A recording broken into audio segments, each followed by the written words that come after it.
Сайн байцгаана уу дэлгэн зүлээ. За өнөөдрийнхөө дугаараар би та бүхэндээ зөгийн балны ач тусын талаар ярихаар бэлдсэн байгаа. За үүнээс өмнө ямар хүмүүс хэрэглэж болох, ямар хүмүүс нь болдгүй вэ гэдэг талаар товчхон бас мэдээлэл өгөх зүг болоо гэж бодож байна. За зөгийн баланд бол ботулизм гэдэг ийм савханцар буюу за нэг төрлийн ням бол байдаг юм байна л да. Энэ нь болохоор хүүхдийн мэдрэлийн системийг гэмтээдэг. За улмаар тухайн хүүхдийг одоо хөгжлийн бэрхшээлтэй болгох юм аюу тум эрсдэл бол байдаг учраас 2 нас хүрээгүй хүүхдэд хизээж одоо зөгийн балыг амсуулах одоо идүүлэх байтугай тий амсуулах долоолгож хүртэл болдгүй юм байна. За мэдээж ингээ хүүхдэд болохгүй гэд бодохоор жирэмсэн буюу хөхөл хүмүүс одоо идэж болох уу гэдэг асуулт бол үлдчихэж байгаа. Тэгэхээр энэ дээр болохоор ямар ч айдас асуудал бол байхгүй. Жирэмсэн хөхөл хүмүүс бол зөгийн балыг хэрэглэж болно. Гэхдээ мэдээж ямар ч хүн байсан гэсэндээ зүгээр насан турш хүн байсан ч гэсэн зөгийн балыг бол зохистой хэмжээгээр нь бол хэрэглэх ёстой. Өөрөөр хэлэх юм бол өдөртөө 1-2 халбаас хэтрүүлэхгүйгээр хэрэглэх юм бол хамгийн зөв хэрэглээ болт юм байна. За мэдээж зөгийн балны тухай ярих гэж байгаа юм чи эхлээд ямар зөгийн бал одоо би өөрөө хэрэглэж байгаа вэ? Тэгээ ямар зөгийн балны тухай бас ярих гэж байгаа вэ гэдгийг гэдгээ танилцуулах зөв болоо гэж бодож байна. За өнөөдрийн хувьд болохоор би яг ингээд олон төрлөөс нэг дор харуулах боломжтой гэдэг утгаар энэ гурвыг бол юм жижиг савлгаатайгаар авсан байгаа. Энэ дээр болохоор бор будааны бал, олон цэцгсийн бал, рапсын бал гэсэн юм гурван төрөлтэй ингээ гурван ширхэг нь 9900 гэсэн ийм 9900 төгрөгийн үнэтэй тийм гурван ширхэгтэй гэдэг юм. Одоо энийг задлаад үзүүлье. За одоо яг энэ савлгаан нэрэж гисэн битсэн байгаа ингээ 2 нас хүрээгүй хүүхдэд хэрэглэхийг хориглоно гэдэг ингээ битсэн байгаа. За ерөнхийдөө ингээд задлаад харуулах юм бол энэ нь барыг дуусчихна би хэрэглээд барыг дуусгачихна. Тэгээд ийм гурван төрөл байгаа.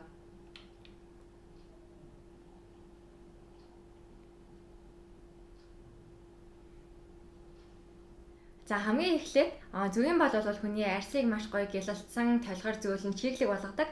За хүмүүс яг ингэж хэлэх юм бол аюух гайх бах яагаад тэгэхээр чихэрлэг юм их идэх юм бол хүний нүүрэн дээр одоо нөхцөлт үүсчихэд за ингэснээрээ аюу их нөгөө тослог арьстай болдог. Тэгээд одоо хамар хэсэг тий тухайн хэсгээр аюух тослогжоод байдаг учраас чихэрлэг юм айлуулах идэхгүй байхыг бол гоо сайханчид уулан зөвлөдөг. Гэхдээ одоо чихэрний орц найрлагатай зөгийн балнууд бол дэлгүүрүүдээр маш их зарагддаг. Хамгийн гол нь одоо цэвэр зөгийн балыг авч нүүрэндээ ашиглах юм бол хамгийн одоо үр дүнтэй хамгийн одоо яг хүсэж байгаа үр дүндээ хүрэх боломжтой гэсэн үг.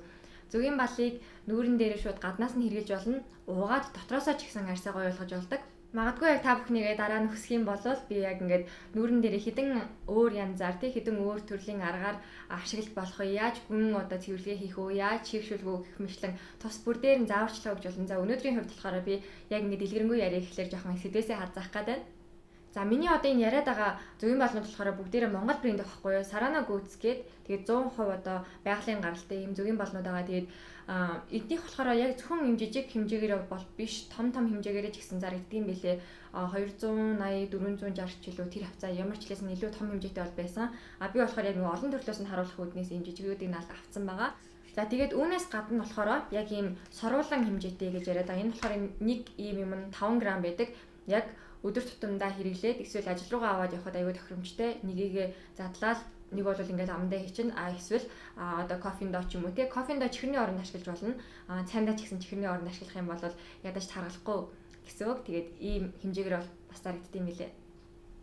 За тэгээд намайг төрсний дараа бол маш олон хүмүүс яаж төрсний дараах одоо жингээ барьж исэн бэ гэдээ асууж исэн. Яг тэдгээр хүмүүстэй зориулаад хэлэх юм бол зөгийн балыг лимонтой хойлоод тэгээ бүлээн одоо халуун бүлээн усанд 50 градусаас жоохон илүүтэй юм халуун бүлээн усанд хийгээд уух юм бол аюу гой турдаг, жингээ барихад тусалдаг. За мөн зөгийн балыг синамон гэж байдаг шүү дээ тий. Синамонтой хойлол одоо зүгээр усанд хийгээд уусан ч болно, цайндаа хийгээд найруулад уусан ч болно. За ямар ч тач синамонтой зөгийн бал болоод лимонтой зөгийн балыг ингээд өдөртөө нэгэн удаа тий нэгэн аягаар ингээд уугаад хахад ерөнхийдөө бол жингээ барихад маш их тусалдаг. За үүнээс гадна холестерины хэмжээг бол бууруулж өгдөг байгаа. За бүгдээрээ ер нь бол мэдэнтэй холестерин бол судсыг хатууруулах одоо гол хамгийн чухал одоо энэ хүчин зүйлүүдийн нэгт бол тооцогддог байгаа. Тэгэхээр өөрөөр хэлэх юм бол судас хатуурна гэдэг чинь одоо судас нарийсан тий ингээд эргээд одоо зүрхэнд маш их хэмжээний ачаал өгнө. Зүрхний шигдээс болох эрсдэлтэй байдаг. Өдөрт ерөөсөө ганцхан л удаа түрүүний би хэлжсэндээ 5 грамаар нь савхаар нь ингээ уусан ч болно эсвэл дангаар нь идэж болно усандаа хийгээд найруулад ууж болно ерөөсөө ганцхан удаа хэрэглээд хахад холестерины хэмжээ буурулснаар эргээд зүрх судасны өвчлөл зүрхний шигдээс хорт хавдар тусах эрсдлийг бол бууруулж өгдөг юм билээ. Зам зүрхний үйл ажиллагааг дэмжиж өгснөөр толгой өвдөд байнгын ингээд толгой өвдөд идэх хүмүүс бол өдөртөө ядаж нэгийг л уугаад хахад толгойн өвчнөөс бол бүрэн ангижрах боломжтой. Дээрээс нь ой санамжийг сэргээдэг гэдэг айгүй гоё даваа талтай юм лээ. За ой санамжны тухай ярихад яг ингээд зөгийн балыг өдөртөө нэгэн л удаа хэрэглээд хахад одоо ЕШ өгөх гэж байгаа, IELTS TOEFL өгөх гэж байгаа эсвэл байгууллага дээр одоо презентацийн тавих гэж байгаа тийм хүмүүс бол ой санамжийг сэргээж өгөхөөс гадна яг тухайн үед одоо хүнийг сандраад паниктаа тэрнээс бол юм мартдаг шүү дээ. Зөгийн бал нь өөрөө бас давхар тайвшруулах үйлчилгээтэй учраас тайвшраад тэгээд ой санамжийн сэргээд яг тэр үед бол үнэхээр супер үйлчилгээ болдог шүү. За миний хувьд бол ингээ влог өдөржингөө бэлдсэн ч гэсэн заримдаа нөгөө нэг хитрхээ богино хугацаанд их юм ярих хэрэгтэй гэдэг ч юм уу эсвэл нөгөө маш олон мэдээллийг нэгэн дор ярьж багтаахын тулд бас заримыг нь мартах тохиолдлууд байгаад байдаг. Тэгээд тийм учраас сүүлийн үед би бол байнгын одоо зөгийн балыг хэрэглэдэг болсон. Ой санамжинд хамгийн сайн юмнууд юу вэ гэхээр ер нь бол зөгийн бал гэдэг. Дээрээс нь төрсний дараа бол хүн айгүйх нөгөө мартамхай өмрөө олдог штеп. Тийм хүмүүст бол ялангуяа зөгийн балыг өдөртөө нэг удаа уугаад хахад жингээ барихаас гадна ой санамжийн жигсаа сайжруулад их даваа талтай. Тэгээд заримдаа бол мэдээж гадуур гарахтаа зөгийн балнуудаа барайл яваад яж чадахгүй эсвэл хоол молонд ороход те зөгийн бал гээд зөгийн балтай ус гэдэг ч юм уу зөгийн балтай сүү гээд асуух гэхээр зарим газруудад байдгүй шүү дээ. Тийм учраас зүгээр энийгээ барьж явахад халуус авъя гэх нөгөө горгор болцоонд явдаг шиг хүн шиг тий одоо ингээл халуус авъя гэж энийг хийгээд уучхад бол тохиромжтой юм байлээ. За уух юм ярьсан дээрээ эдний бас нэг ганцхан юм рекламч чи гэж бодлоо. Энэ болохоор нөгөө нэг савлгаан дотор маш олон төрлийн хатаасан жимснүүдийг багтаацсан. Тэгээд энийгээ зүгээр усандаа хийгээл твтээгээд уучхад аюу гоё юмтай юм билээ. Би уул нь бол 5 ширхэг авсан. Тэгээд ярих гасаар байтал гоё байсан учраас хоёрыг нь ууцсан. Тэгээ маш олон өөр төрлийн гоё гоё жимснүүд байдаг.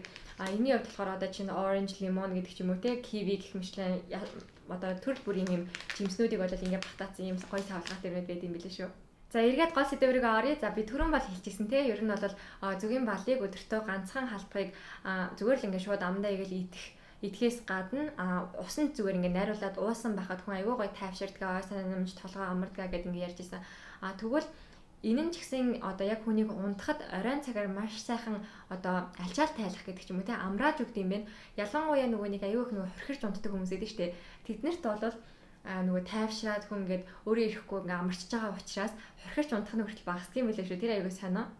Тэгээ нөгөө нэг орой унтахдаа ерөөсөн нойр нь хүрдэггүй орондоо орчвол ингээд 1-2 цаг уцаараа тоглоод дээдэг ч юм уу те эсвэл ингээд өөр юм хийгээл сатаараад ингээд ерөөсөн нойр нь хурж өгдөггүй тийм хүмүүс айх юм бол орой унтахаасаа өмнө нэг халбаг зөгийн балыг ингээд усанд найруулад эсвэл сүүнд найруулж ууж болно. Эсвэл зүгээр шууд амдаа ингээд ингээд идэж болно. Ингээд идчих юм бол маш сайхан тайван амардаг шүү. За хамгийн сүүлд нь та нарт яг одоо хэрэгтэй байгаа мэдээллийг хүргэх юм бол зөгийн бал бол мэдээж одоо хоол боловсруулах хэрэгтэнд бол эерэг нөлөөтэй байдаг.